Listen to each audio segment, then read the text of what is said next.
women's singles final, the ITTF-Oceania Tour Fiji, featuring Sally Yee and Gracie, loving sisters.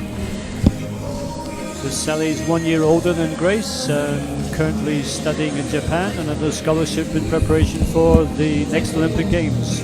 Sally already competed in last Olympic Games. And younger sister Grace is under a scholarship right now, going to compete in the Youth Olympic Games in October this year.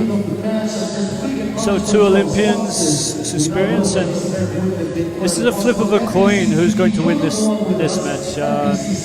Both sisters, the last couple of years, Fiji Open, all the competitions, Oceania Championships, featured in the finals, and they're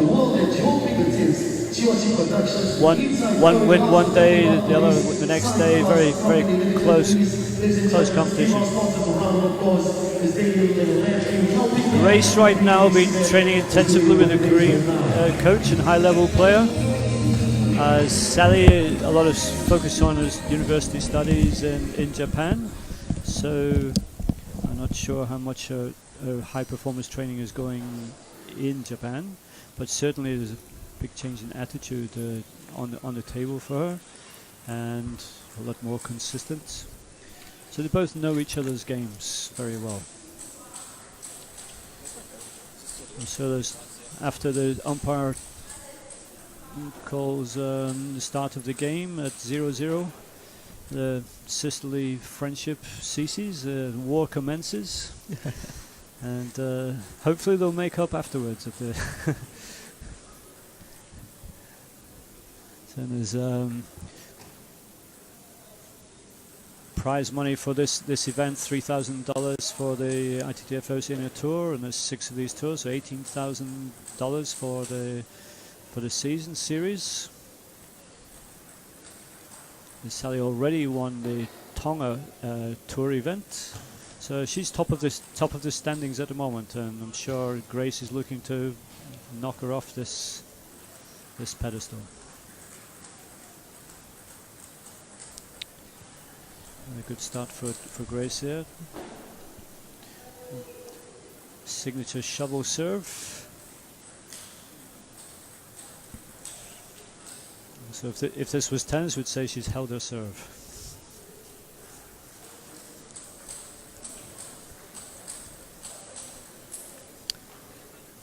Grace has the early lead here. Looking to extend that. Especially now off her own serve. So Olav, you think a favourite here? You've a feeling someone's. Look, I think Grace being the younger one, I like the underdog story, even if you want to rank Grace higher or lower, but she's the younger sister, and I'm also a younger sibling, so it's a bit of a connection there. But in terms of style, I think Sally can overpower her sister if she chooses to, but it's just a matter of getting in and actually dominating the rallies here. Sally's pretty much orthodox style, whereas Grace is using short pips on the backhand, the red rubber, so it's a flat ball most of the time. And I've seen an improvement in Grace now. She's been a little bit more aggressive with that as opposed to defensive. So of course she has a very experienced personal coach at the moment from Korea, and it's helping a lot with this aggressiveness, So we've talked about this aggressive short pimple play, mostly being in the women's league, but you do see the occasional male player with the short pimples on backhand. There's one example in Australia. He's a top junior at the moment. Is Andy Nguyen. Plays short pimples very well with his backhand, but uses that to get the easy setup for the forehand. But in the case of Grace here, she uses that to control the rally. Yeah, and the short pips is not completely frictionless. You can still generate some spin with that, so it is capable to, with good wrist action and timing, we can generate a reasonable amount of spin on there, which can become a bit of a shock, So a flat ball followed by a bit of spin, you know, it can break the opponent down.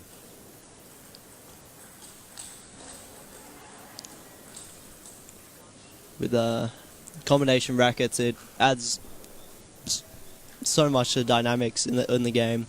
A lot more variation in what you can do. You can use it as a normal rubber, or you can use it as a spin reversal. Yeah.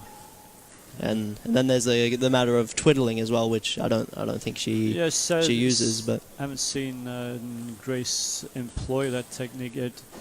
The other girl using pips at the moment in the Fiji squad, there's two more. There's both using long pips, and only time they twirl the racket is upon service. You know, but still haven't seen Grace use this yet.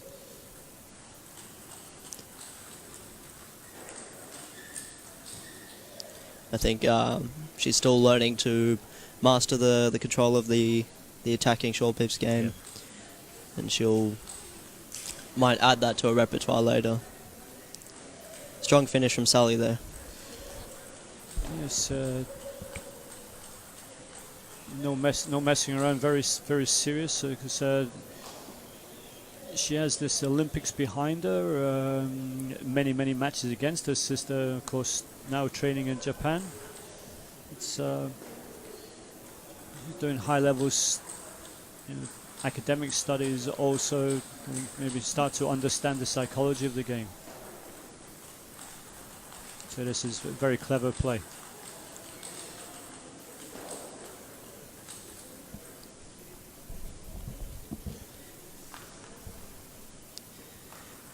Both of these players, they tend to stay very close to the table, even when the other is attacking at them. There's no leaving the table here.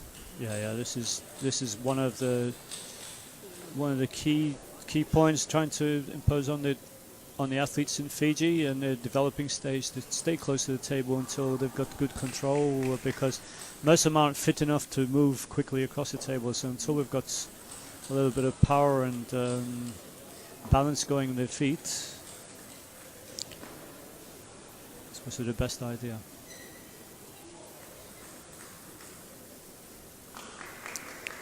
Grace doing well to move her older sister over to the right hand side of the court, then opening the wide backhand.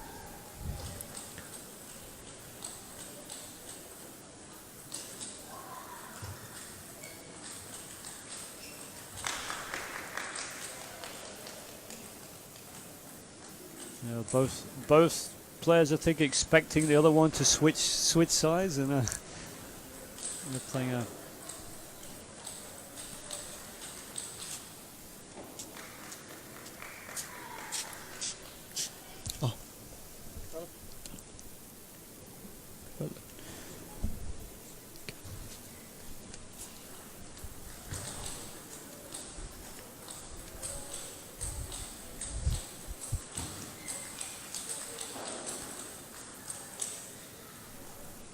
A nice open game, change of direction here. Not a lot of topspin, it's mostly flat balls.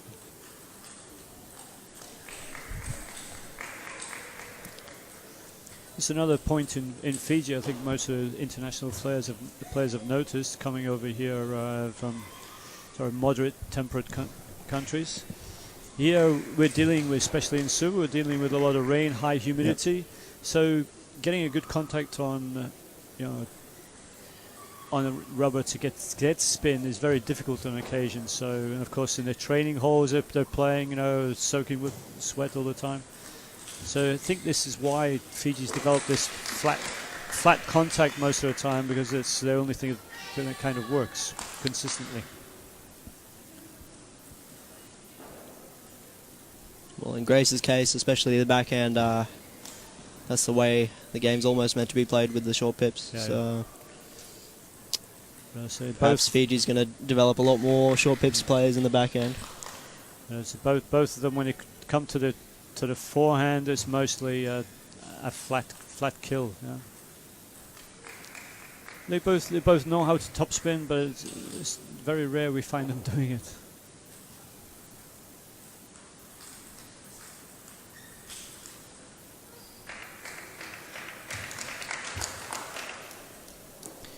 Yes.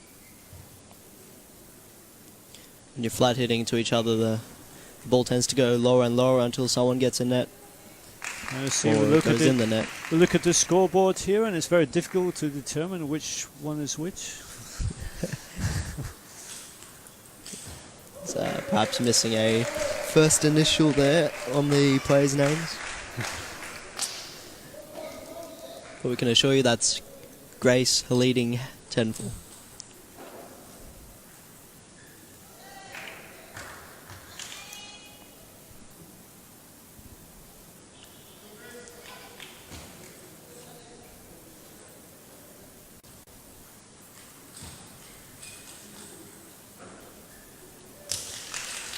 And she converts, gets the set, tying it up. This makes the match interesting now. And this is the history of these two girls. It's it's most likely going to be a full full distance. That should please the cameraman. So what's the head count like between these two girls? It's at the Fiji Open, maybe one will win the under 18 event, while the other one wins the under 21. So who won last time then? I think that's the way it went this time. So I'd never seen this outright dominance between either girl, and this is similar to my father was a boxer, and his twin brother was also a boxer, and they used to do an exhibition match in the finals at the end of the year. One year one would win, the next year, and it was all for show. Okay. So I'm not sure how much it is for show with the girls, whether they've agreed beforehand who's going to win. I don't think so. I think they... No love lost between them in the competition. This is very serious. They certainly drive each other's standard up. It's a healthy rivalry. Yeah. And at the end of the day, they're still sisters. There's no harm done. I haven't seen them at home. Whether they're still tearing each other's eyes out when they reach home. So mum not only have to be a coach and mother, but an adjudicator, judge and jury.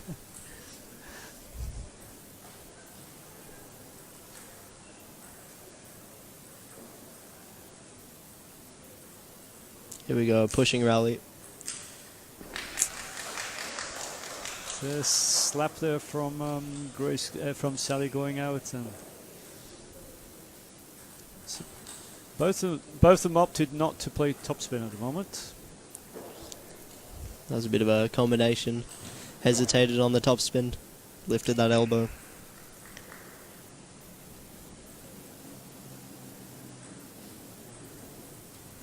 This shovel serve from there, very good placement, and sometimes difficult to determine whether she's played backspin or topspin. So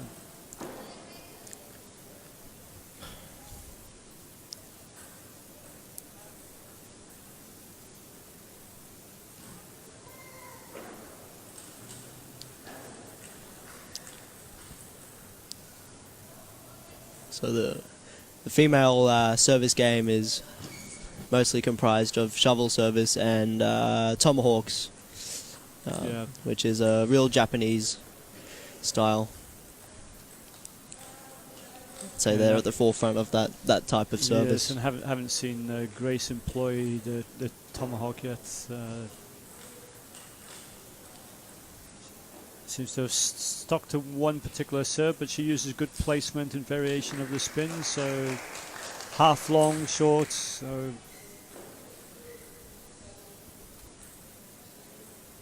a kind of William Hensel as well. The same serve all the time, but so much variation.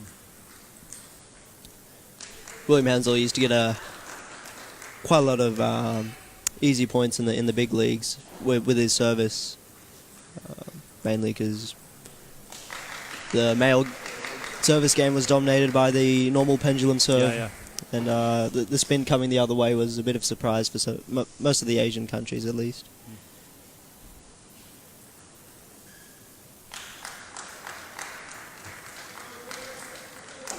There is a bit of poor body language shown there by Grace. This is one of her weaknesses in the past. I'm hoping that she's pushed through this.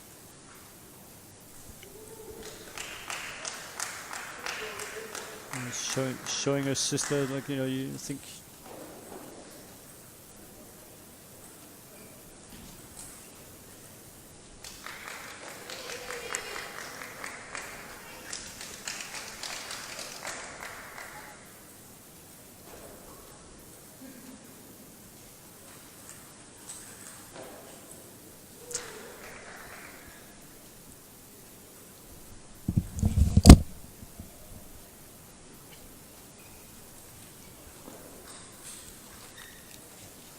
So Sally's dominating these open rallies.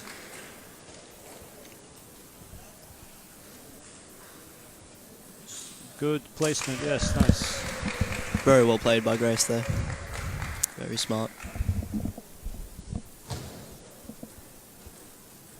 So sometimes it's worth just moving the ball around the table, forcing the opponent to move instead of hitting the ball hard and, you know, taking an error. So it's a 6-point towel break, 18 points, both taking advantage of this. It's very humid now. And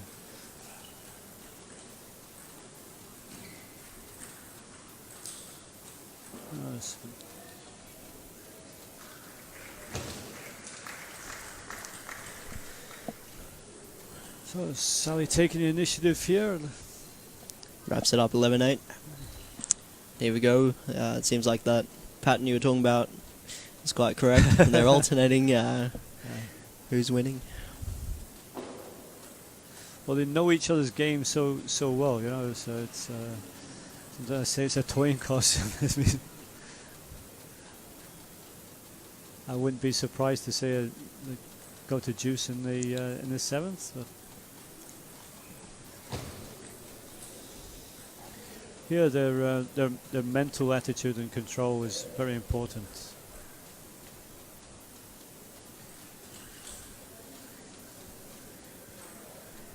That's good play there from demonstrated from Grace.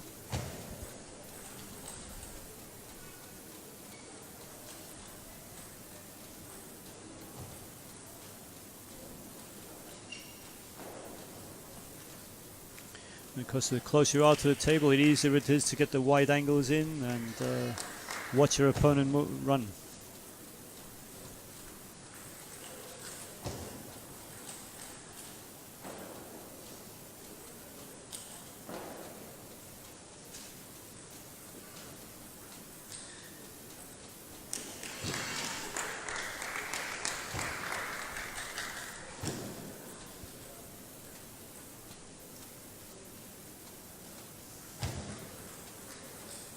There's a punch there from Grace, a little bit more effort there, flat ball.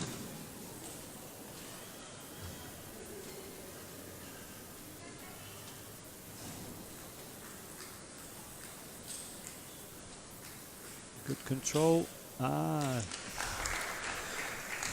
Sally gave that extra oomph there at the end. Yep. Change of pace. Going to be the first one to get in. They could probably hit like that for more than 30 seconds without a winner being decided. Very much like a training drill.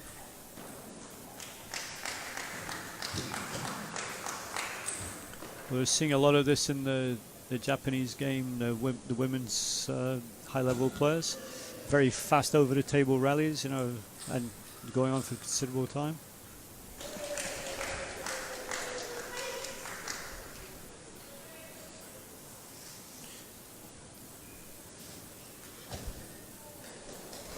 It's a lot easier nowadays to be aggressive like this with the plastic ball bouncing a bit higher, because we've gone 48 mil ball and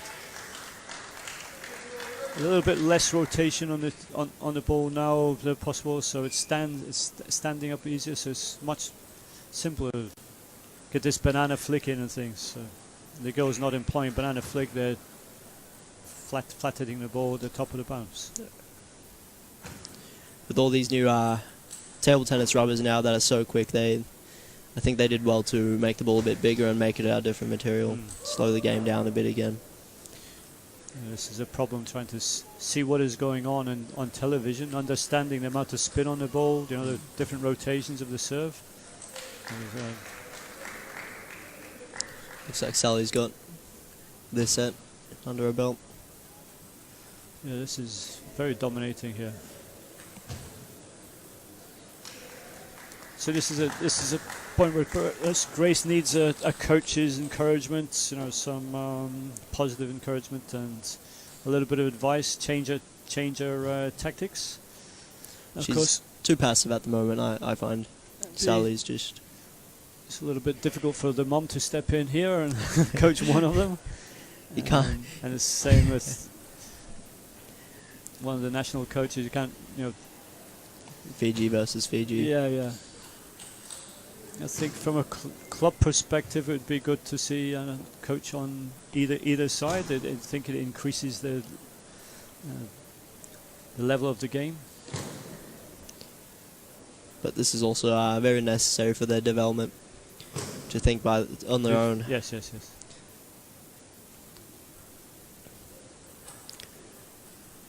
Actually, going back to that earlier point, where people perhaps new to the sport watching on TV don't realise how much spin is on the ball. It's not just speed, and especially off serve return, they see it go straight into the net, and they wonder why are they missing so much. Can't really tell how much the ball actually spins. Yeah, and the speed of the ball across the net. You know, we're talking beyond the Fiji road safety limit.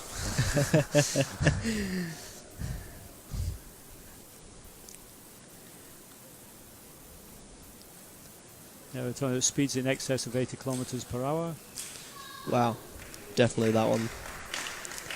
I think the record is somewhere in Australia, 120 kilometers per hour. That's heard that there's people making 190. And of course, the change in materials, you know, technological advances in the game. So.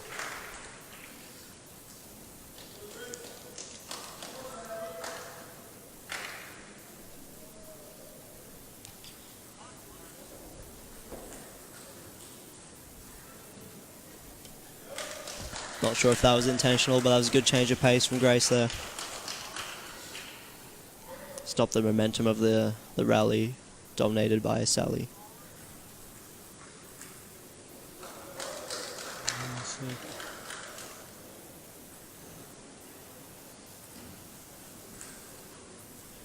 Yes, Grace starting a little bit of topspin now.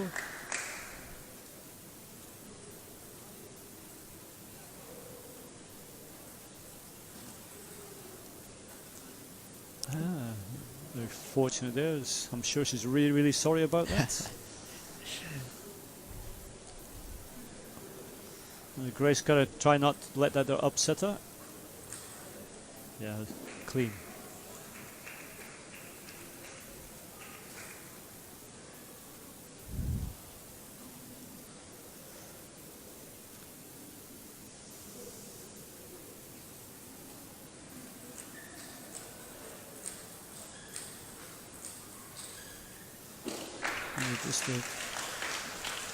Just a reminder here, the older girl, Sally, in the lead at the moment. She's an Olympian already and will compete in the next Olympics. And the youngest sister, Grace, is currently training with overseas coach to compete in the upcoming Youth Olympic Games. So 2 Olympians on the table and the cream of Fiji's development squad.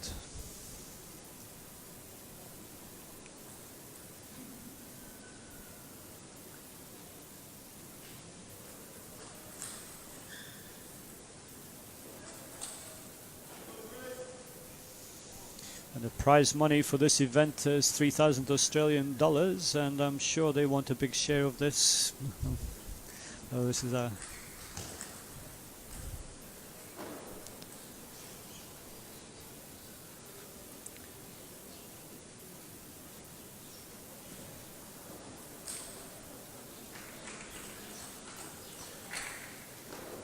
So Sally's looking favourite at the moment.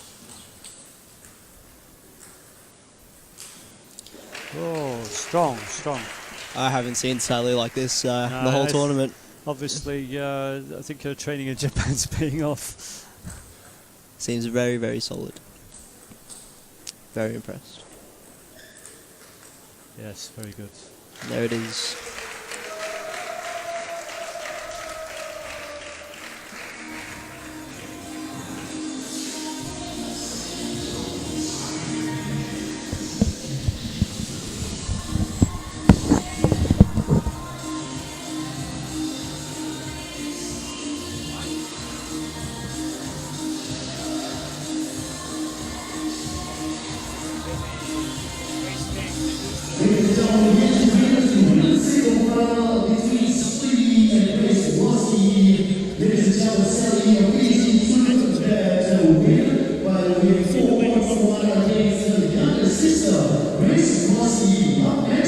Our last match for this year's 2018 ITTF-Oceania Tour presented to the singles final.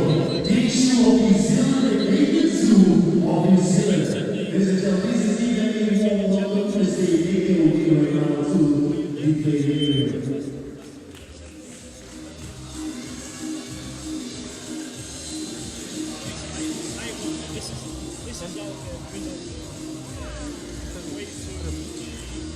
This is